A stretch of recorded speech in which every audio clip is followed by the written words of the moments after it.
কাজ হচ্ছে এই দুইটা হিল ফ্রেমের অনেকগুলো হিল ফ্রেম থাকতে পারে, আপাতত দুইটা নিয়ে আলোচনা করি। তো এই দুইটা হিল ফ্রেমের এই হিল ফ্রেমের সাথে দেখো এই আছে হিল ড্রয়ার আছে এবং হিল ড্রয়ারের মাধ্যমে দেখো এই এক একটা সুতা এর মধ্যে দিয়ে পাস হয়েছে। তার মানে হিল ফ্রেম যদি উঠে, এই হিল ফ্রেমটা যদি উঠে, এই হিল ড্রয়ারের সাথে যে সুতাগুলো আছে এগুলো কি উপরে উঠবে, বুঝতেছো? আর এইটা যদি না উঠে এটা এখানেই থেকে যাবে, তখন একটা শেড ওপেন শেড ক্রিয়েট হবে না? এটা বুঝে গেছে? তাইলে দেখো, তাইলে আমাদের কাজ কি, এই হিল ফ্রেমকে উঠানো এবং নামানো, একটাকে উঠাবো আর একটাকে এই জায়গায় রাখবো, এটাই তো কাজ। এখন এইটা আসলে কিভাবে মোশনটা পায়, অর্থাৎ হিল ফ্রেমটা তো এখন উঠতেছে না, কোনো একটা মোশনের কারণে এইটা একটু উঠবে না, হ্যাঁ, কিভাবে এই মোশনটা পাই এই যে আমরা শিখি। ক্লিয়ার? এখন এখানে ট্যাপেড শেডিং দুই রকম হতে পারে, একটা হচ্ছে পজিটিভ ট্যাপেড শেডিং, একজন বলতেছিল না, আর একটা হচ্ছে নেগেটিভ ট্যাপেড শেডিং। তো পজিটিভ ট্যাপেড শেডিং কোনটা? যদি এই হিল ফ্রেমকে উঠানো এবং নামানো দুইটাই ট্যাপেড দেওয়া হয়, অর্থাৎ ট্যাপেডে এক উঠাবে আবার ট্যাপেডে ওকে নামাবে, তাইলে এটাকে আমরা বলবো পজিটিভ ট্যাপেড শেডিং, ঠিক আছে? কিন্তু যদি এরকম হয়, এই হিল ফ্রেমকে উঠাবে ট্যাপেড বা নামাবে, যে কোনো একটা করবে, উঠানো বা নামানো যে কোনো একটা করবে কে? ট্যাপেড, আর বাকিটা ট্যাপেড করবে না, কোনো একটা বেল্ট বা স্প্রিং বা কোনো অন্য কোনো মেকানিজম দেওয়া হবে। অর্থাৎ এটা ধরো আছে হিল ফ্রেমটা, তাই না, নামাইলাম, এখানে একটা স্প্রিং লাগাই দিছি, তাহলে তো অটোমেটিক উপরে উঠে যাবে, হ্যাঁ? তাহলে নামানোটা ট্যাপেড করছে, উঠানোটা ট্যাপেড করে নাই। যদি এরকম হয় তাহলে এটাকে কি বলবো? নেগেটিভ। তো আমরা মেশিনটা পড়ার পরে তোমরা আমাকে বলবা এটা কি পজিটিভ ট্যাপেড শেডিং নাকি নেগেটিভ। ক্লিয়ার? তো আমরা কি শিখতে চাই? এই হিল ফ্রেম কিভাবে উপরে উঠে বা নিচে নামে এটা আমরা দেখতে চাই। এই মোশনটা কিভাবে পায় আমরা? এই যে মোটর, এই মেশিনে যত মোশন আছে সব এই কোন জায়গা থেকে ট্রান্সফার হয়? এই মোটর। এই মোটর যখন ঘুরে, এই মোটরের সাথে যে পুলি লাগানো আছে, এই মোটর পুলিটাও ঘুরবে। তোমরা কি দেখতেছো? ওই যে জি স্যার বলতেছিল, জি স্যার আসো, এদিকে আসো। জি স্যার তো খালি বললেই হবে না। মোটরের সাথে মোটর পুলি, বেল্টের সাথে লাগানো আছে মেশিন পুলি। তাইলে মোটর পুলি যখন ঘুরবে, মোটর ঘুরা মানে পুলি ঘুরবে, মেশিন পুলিও ঘুরবে। এই মেশিন পুলির সাথে দেখো একটা শ্যাফট লাগানো আছে না, এই দণ্ডটা, এই শ্যাফটটা একেবারে এই জায়গা থেকে শুরু করে একবারে ওই মাথা পর্যন্ত আছে না, এটাকে আমরা বলি কি? না, এটা ক্র্যাঙ্কশ্যাফট। ক্র্যাঙ্কশ্যাফট, এটার নাম কি? ক্র্যাঙ্কশ্যাফট। ক্র্যাঙ্কশ্যাফট কেন ক্র্যাঙ্কশ্যাফট জানো? এই যে ক্র্যাঙ্ক করা, এখানে দেখো, এখানে একটা এই যে কাজটা করা, এটাকে ক্র্যাঙ্ক বলে। তুমি কেমনে দেখছো? দেখা যায়? তবে দেখছো? তাহলে এই শ্যাফটের নাম কি? ক্র্যাঙ্কশ্যাফট। ক্র্যাঙ্কশ্যাফট। হ্যাঁ, ফ্ল্যাঞ্চ করা যায়, ইউ আকৃতি করা, এটাকে ক্র্যাঙ্ক বলে। তাহলে এই শ্যাফটের নাম কি? ক্র্যাঙ্কশ্যাফট। বুঝছো? এই যে ফ্ল্যাঞ্চ করা ইউ আকৃতি, ওইটাকে ক্র্যাঙ্কশ্যাফট। এটা কাজ দেখবো আমরা, এক্সপেরিমেন্টে দেখবো, হ্যাঁ শিখবা এটা কেন করা হয়েছে, এটা বুঝবা। আছে 3 নম্বর এক্সপেরিমেন্টে এই ক্র্যাঙ্কশ্যাফট আছে, মনে থাকে যেন এই শ্যাফটের নাম কি? ক্র্যাঙ্কশ্যাফট। ভুলে গেলেও সমস্যা না, এবার মনে করো, আপাতত মনে রাখো। ক্র্যাঙ্কশ্যাফটের সাথে যে হুইলটা লাগানো আছে, এটার নাম কি? এই যে গিয়ারটা বা হুইলটা, এটার নাম কি? Spare gear. প্রত্যেকগুলো পাও। Crankshaft wheel. ক্র্যাঙ্কশ্যাফটের সাথে যে হুইল, তাকে আমরা বলবো ক্র্যাঙ্কশ্যাফট হুইল। ঠিক আছে? Crankshaft wheel. হ্যাঁ, বুঝছি, তুমি গিয়ারের টাইপ অনুযায়ী বলতেছো। গিয়ারের টাইপ না, আমরা এইভাবে বলবো যে ক্র্যাঙ্কশ্যাফট হুইল। তারপরে এই যে দেখতেছো হুইলটা, আরেকটা হুইল, এটা হচ্ছে bottom shaft wheel. Bottom shaft wheel, তার মানে এখানে আরেকটা শ্যাফট আছে, সেটার নাম কি? Bottom shaft. এই যে দেখো নিচে যে শ্যাফটটা, এই হুইলের সাথে যে শ্যাফটটা, এই শ্যাফটটা এই মাথা থেকে ওই মাথায় গেছে, এই যে শ্যাফটটা, এইটাই হচ্ছে বটম শ্যাফট। বুঝতেছো? জি স্যার। হ্যাঁ, যেটাতে বেশি বুঝছেন। হ্যাঁ, ট্যাপেট লাগানো। এর জন্য আমরা এই পর্যন্ত আসার জন্য আমরা এই পর্যন্ত গেছি, বুঝতেছো? তাহলে ড্রাইভটা কিভাবে বটম শ্যাফট পর্যন্ত গেছে, এইটা এই পর্যন্ত বুঝছো কিনা?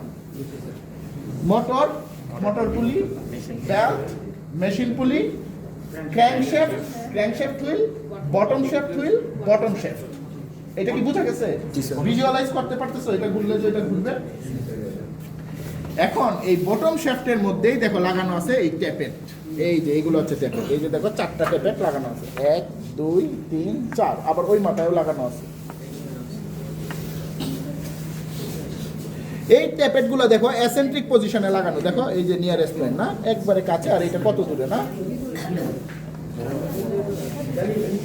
নিচে বসে যাও, প্রয়োজনে বসলেই দেখতে পারবা। এই যে ট্যাপেট এইগুলো বসে যান, বসেন বসেন। আর এই যে এটা এই যে কিন্তু আমি তো এখানে উল্টা পাল্টা কথা বলতেছি না স্যার, সমস্যা নেই, মিউট করে দিব স্যার। এটা মানে তোমরা তো আবার মানে ক্লাসের সময় তো অনেক কথাই বলতে না, আমি তো রেকর্ড করার কাছে বলতেছি না। আচ্ছা রেকর্ড করো, সঙ্গে সঙ্গে। ঠিক আছে, তাহলে এটা হচ্ছে ট্যাপেট। এখন ট্যাপেট দেখো তোমার কি, দেখো এই ট্যাপেটের এইটা হচ্ছে নিয়ারেস্ট পয়েন্ট, মানে একবারে অ্যাসেন্ট্রিক পজিশনে যুক্ত, যে এটা বুঝতেছো, মানে সেন্টারে সাদা কালো অ্যাসেন্ট্রিক পজিশন কি? এই ছেলে, এই তোমার নাম কি বলো, অ্যাসেন্ট্রিক পজিশন কি?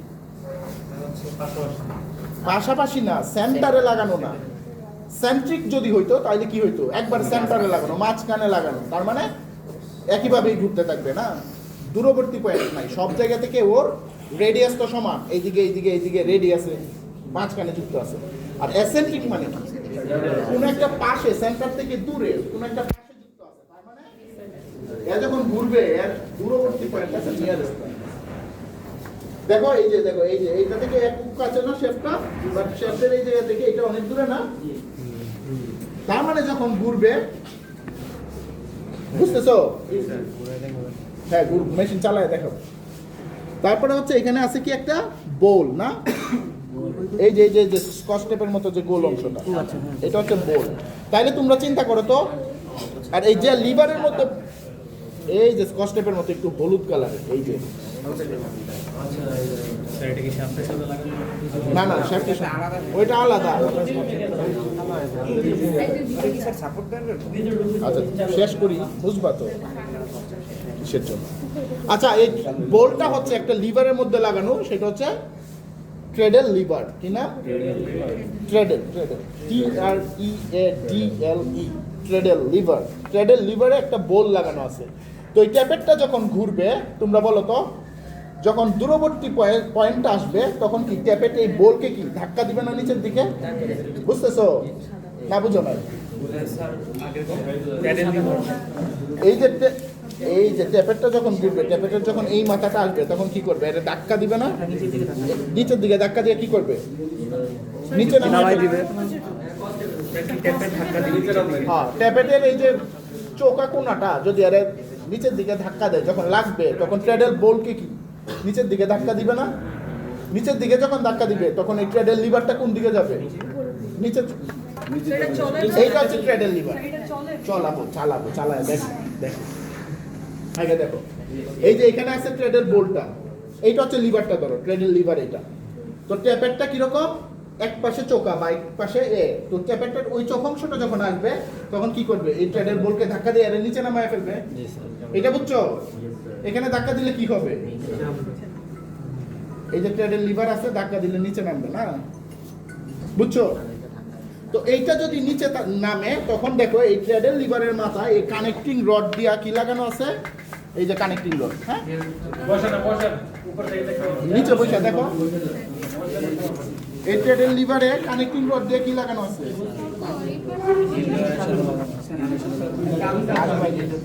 কানেক্টিং রড দিয়ে কি লাগানো আছে? হিল ফ্রেমটা লাগানো আছে। তো ট্রেডেল লিভার যদি নিচে নামে, এই হিল ফ্রেমকে সে কি করবে? নিচে নামায় ফেলবে না? বুঝছো কিভাবে হিল ফ্রেমকে নিচে নামায়? তাহলে কি করতেছে? বটম শেফটে, এই যে দেখো বটম শেফটে লাগানো আছে কি ট্যাপেটটা। এই বটম শেফট যখন ঘুরতেছে, ট্যাপেটের ফার্স্টেস্ট পয়েন্টটা বোলের মধ্যে ধাক্কা দিচ্ছে, এখানে ট্রেডেল লিভারটা আছে, তখন লিভারটা কি নিচে নেমে যাচ্ছে। নিচে নামলে সাথে সাথে কি হিল ফ্রেমও নিচে নেমে যাচ্ছে। এখন দেখো, ধরো এই হিল ফ্রেমটা নিচে নামলো, এইটা দেখো একটা বেল্ট দিয়ে এইটার রোলারটার নাম রিভার্সিং রোলার, বুঝছো? আর একটা হিল ফ্রেম লাগানো, তো এ যদি নিচে নামে অবধারিতভাবে এই হিল ফ্রেমটা কোথায় যাবে? উপরে উঠবে, কারণ বেল দিয়ে লাগানো, বুঝতেছো? কপি কলের মতো এ নিচে নামলে ultimately একে উপরে উঠতেই হবে, বুঝতেছো? না বুঝো না? বুঝছি স্যার। তুমি বুঝো না? ওটা কেমনে কানেক্টেড? এইটা বেলটা দেখতেছো না, এই যে বেল দিয়ে কানেক্টেড, সেম বেল থেকে। সেম বেল, এই যে উপরটা রিভার্সিং রোলারের উপর দিয়ে আইসা এখানে কানেক্টেড। বুঝছো? তাহলে এর নিচে নামলে এ অবধারিতভাবে উপরে উঠবে। বুঝতেছো? ক্লিয়ার? তো এই কাজটাই হচ্ছে তোমার, তাইলে একটা নিচে নামলে আরেকটা উপরে উঠবে। তাইলে এই হিল ফ্রেমকে নিচে নামানো না উপরে উঠানো, কোন কাজটা করতেছে টেপের? উপরে উঠান। নিচে নামাতে নিচে নামানোর কাজটা করতেছে টেপের, আর উপরে উঠানোর কাজটা কে করতেছে? বেল। বেল। তাইলে এটা কি আমার নেগেটিভ। তাহলে এটা হচ্ছে একটা নেগেটিভ টেপের শেডিং মেকানিজম। ক্লিয়ার? মেকানিজমটা বুঝছো কিভাবে যাচ্ছে? আমি আরেকবার বলি, দেন মেশিন চালায় দেখাবে। মেশিন চললে তোমরা কিন্তু মেশিন চললে বুঝো না কি দেখতে হবে, কেন বলো তো? পুরা মেশিন দেখতে থাকো, হাই হাই কি সুন্দর চলে রে, কিন্তু পুরা মেশিন তো দেখবা না। তুমি দেখবা আজকে এই টেপেটের যে এই ড্রাইভটা যে দেখাইছি, এই ড্রাইভটা কিভাবে পাচ্ছে, পুরা মেশিনেই তুমি দেখবা, কারণ এই এক্সপেরিমেন্টে এই পুরা মেশিনের সবগুলো মেকানিজমে আমাদের এক্সপেরিমেন্ট আছে। একটা একটা আস্তে আস্তে দেখব। তাইলে আমরা দেখি, প্রথমে হচ্ছে মোটর থেকে মোটর পুলি, বেল্ট, মেশিন পুলি, crankshaft wheel, bottom shaft wheel, bottom shaft থেকে কি আছে? টেপেট থেকে ট্রেডেল বল থেকে ট্রেডেল লিভার, তারপরে কানেক্টিং রড দিয়া হিল ফ্রেম অন, তারপরে রিভার্সিং রোলার, এই বেল দিয়া রিভার্সিং রোলার, এই যে রোলারটা দেখাবো, হ্যাঁ, রিভার্সিং রোলার, এই যে এরকম মুভমেন্ট, বুঝতেছো? তো এইটা যখন উপরে উঠবে, এটা নিচে নামবে, bell, reversing roller, heel frame 2, এই মোশনটা তোমরা দেখাই দিবা। এখন তোমাদের কাজ হচ্ছে ট্যাপের কিভাবে ধাক্কা দেয়, ট্রেডেল লিভার কিভাবে নিচে নামে, কিভাবে হিল ফ্রেম উপরে তুলে নিচে নামে, এইটা দেখা মেশিন চলা। পিছা একদম পিছা। মিন্টু যেভাবে দেয়, ইনস্ট্রাকশন দেয়, এইভাবে দাঁড়াবা, কারণ মেশিনে যখন মেশিন থেকে 1 থেকে 2 ফিট একটু দূরে যা। তোমরা এটা দেখো, তারপরে আমরা আরেকটা এক্সপেরিমেন্ট, এটা 2 ফিট।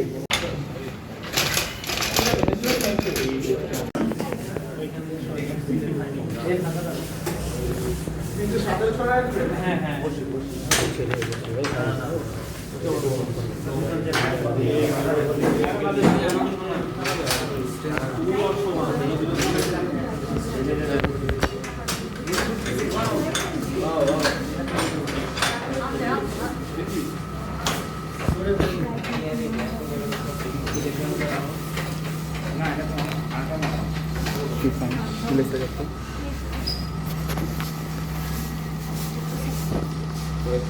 মোটর থেকে কিভাবে মোশন পাই এইগুলা খেয়াল রাখবেন। মেশিন তো চলতেছে, এই দিক তাকাবেন না, ঠিক আছে? মোটর দেখবেন, মেশিন পুলি দেখবেন, তারপর ক্র্যাঙ্কশ্যাফট থেকে মোশনটা নিচে কিভাবে যাচ্ছে এটা দেখবেন, আর এই যে কেবেলটা কিভাবে কাজ করছে, লিভেন কিভাবে উঠানো হচ্ছে, এগুলা খেয়াল রাখবেন। ওখানে থাকলে দেখতে পারবেন।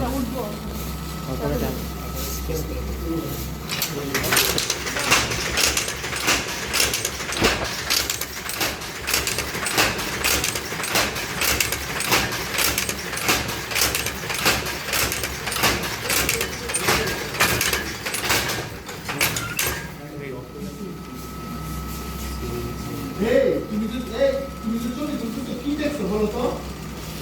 তুমি তো ক্যামেরার দিকে তাকাওই নাই, তাহলে ছবি তুলছো ক্যামেরা নিয়ে বসে। তার আগে বন্ধ করে দিচ্ছি। তার আগে বন্ধ করে দিছি, ও তো ছবি তুলতেছে, খালি মেশিন পুলি এগুলো দেখতেছে, মেশিনটা দেখতেছে। বারবার বললাম ট্যাপটা কিভাবে কাজ করে এটা দেখো, তাহলে তো বুঝবা না। এতক্ষণ তো আমরা মাত্রই ছাড়ছি। তোমার মোটর চালু আছে, কিন্তু চলতেছে না। মোটরসাইকেলে দেখো না, ও আছে চার্জ অন করা, বাট কিন্তু এই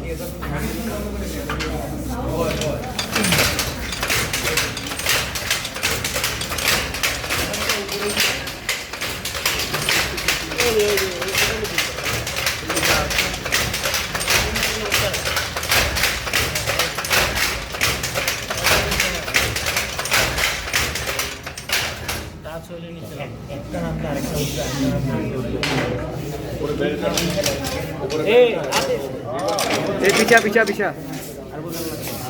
শেষ। দেখছো না? সবাই দেখছো?